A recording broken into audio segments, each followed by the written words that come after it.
There's a genre of YA novels mixing high-stakes mystery with deep questions of faith, and it's incredibly popular. People assume clean books are simpler. But what if removing explicit content forces them to be smarter and more intricate? These aren't just about whodunit.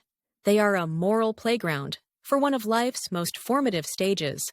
This blend of psychological safety, moral questioning, and spiritual identity makes these mysteries uniquely compelling. Today, we're breaking down why this genre works, from its basic psychology to its spiritual framework.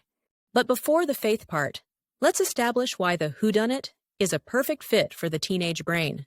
First, teenage years are chaotic. A mystery's structure, crime, clues, resolution, provides a comforting sense of order. Second, they are a safe space to process intense emotions like fear, betrayal, and grief without real-world risk.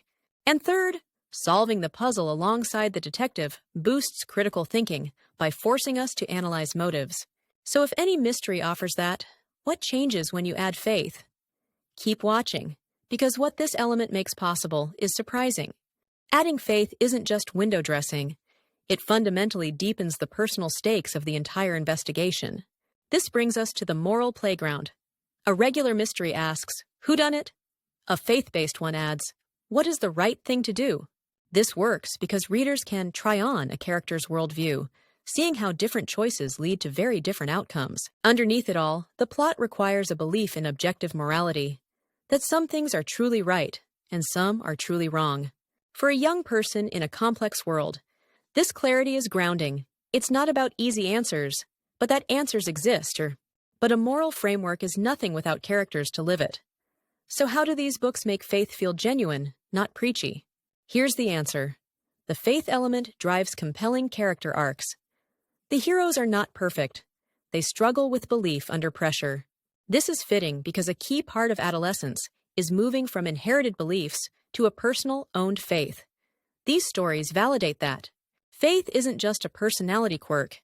It becomes a core plot driver, influencing how a character interprets clues or handles suspects.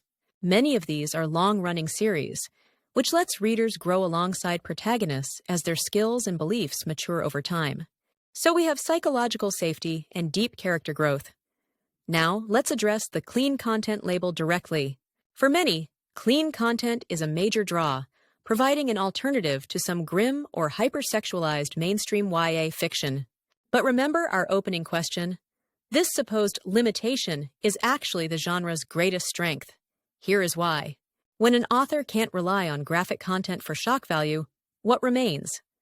The plot, the characters, the puzzle. The storytelling must be stronger.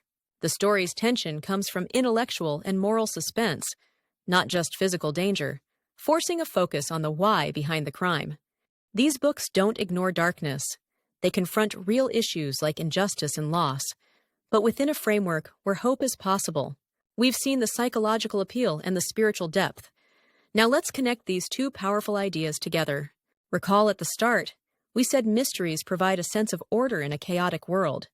That structure is fundamental. Faith-based whodunits fuse the need for plot structure with the human need for meaningful structure, suggesting life's big questions have answers. And just as they offer a safe container for scary emotions, they offer a safe container for tough questions about faith and identity. The result is a genre that engages the reader's mind, heart, and spirit all at once. Intellectual stimulation with emotional depth. So what makes faith-based whodunits so compelling? 1. The psychological safety of a structured world. 2. The moral playground for right and wrong. And 3. The spiritual depth of characters making their faith their own. This powerful three-part combination sets them apart. Ultimately, these stories recognize that for many young readers, the greatest mystery isn't just whodunit. It's who am I, and what do I believe? If you're a reader, parent, or educator, consider picking one up. If you already have a favorite, share it in the comments below.